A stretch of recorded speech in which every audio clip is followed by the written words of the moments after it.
এই যে ব্রণ হচ্ছে, ব্রণের ট্রিটমেন্ট করা হচ্ছে এবং অনেক ক্ষেত্রে দেখা যায় যে শেষ পর্যন্ত কিন্তু ব্রণের দাগগুলো থেকে যাচ্ছে, পোর্স হয়ে যাচ্ছে, স্কার্স হয়ে যাচ্ছে, এই ক্ষেত্রে ট্রিটমেন্ট কি?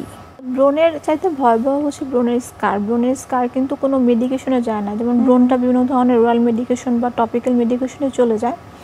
বাট খুব বেশি স্কার যদি হয়ে যায়, খুব বড় ধরনের গর্ত যদি ব্রণ থেকে হয়, সেটা কোনো মেডিকেশনে যায় না, কারণ এটা কিন্তু কোলাজেনের ব্রেকডাউনে হয়। তো কোলাজেন কখনোই হচ্ছে ফেসে টপিক্যালি দিলে এটা হচ্ছে স্কিন অ্যাবজর্ব করতে পারে না। আচ্ছা। তো সেক্ষেত্রে তাকে বিভিন্ন ধরনের অ্যাডভান্স প্রসিডিউরের দিকে যেতে হয়। একনি স্কারের জন্য যে অ্যাডভান্স প্রসিডিউরগুলো আমরা করি সেটা হচ্ছে PRF, PRP, fractional laser, fractional CO2 laser. So এই প্রসিডিউরগুলো যেটা করে আস্তে আস্তে তার যে স্কারের জায়গাটা আছে ওটার মধ্যে কোলাজেন প্রোডাকশন করে এবং যে গর্তটা তৈরি হয় গর্তটাকে ফিল আপ করে দেয়।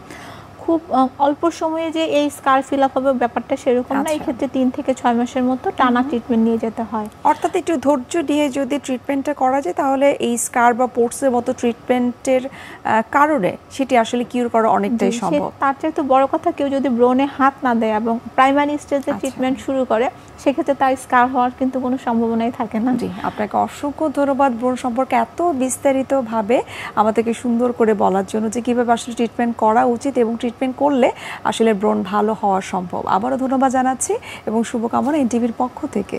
জি, আপনাকে অনেক ধন্যবাদ, সেই সাথে দর্শকদের ধন্যবাদ জানাচ্ছি প্রোগ্রামটি দেখার জন্য। সুপ্রিয় দর্শক, এতক্ষণ আপনারা দেখছিলেন এনটিভি নিয়মিত স্বাস্থ্য বিষয়ক আয়োজন স্বাস্থ্য প্রতিদিন এই অনুষ্ঠানটি। এ পর্যায়ে আমরা দেখে নিচ্ছি আমাদের আগামী পর্বে কি থাকছে। দীর্ঘস্থায়ী কিডনি রোগ বলতে বোঝায় যে হঠাৎ করে কারো কিডনি খারাপ হয়ে গেল, যেমন ডায়রিয়া, বমি অথবা কোনো ওষুধের কারণে অথবা বাধাগ্রস্ত কারণে, আর সেটা কয়েক ঘন্টা থেকে কয়েকদিনের মধ্যে খারাপ হলো, আবার চিকিৎসা দিলাম ভালো হয়ে গেল, এটা আকস্মিক।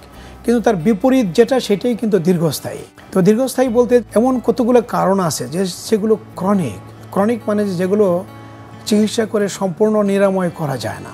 আচ্ছা। এবং এগুলো যদি 3 মাস কাল অথবা তার চেয়ে বেশি কাল স্থায়ী থাকে এবং কিডনি আক্রান্ত হয়ে থাকে, তাহলে সেটাকে আমরা দীর্ঘস্থায়ী কিডনি রোগ বা ক্রনিক কিডনি ডিজিজ আমরা বলে থাকি। তবে এটাকে আগে বলা হতো ক্রনিক কিডনি ফেলিওর।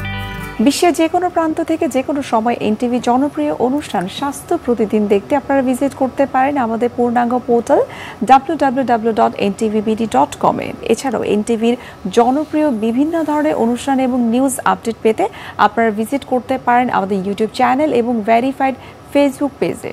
সুপ্রিয় দর্শক, আজ এখানে শেষ করতে হচ্ছে, দেখা হবে আবার আপনাদের সঙ্গে। সে পর্যন্ত আপনারা ভালো থাকুন, সুস্থ থাকুন এবং সব সময় এনটিভির সঙ্গে থাকুন।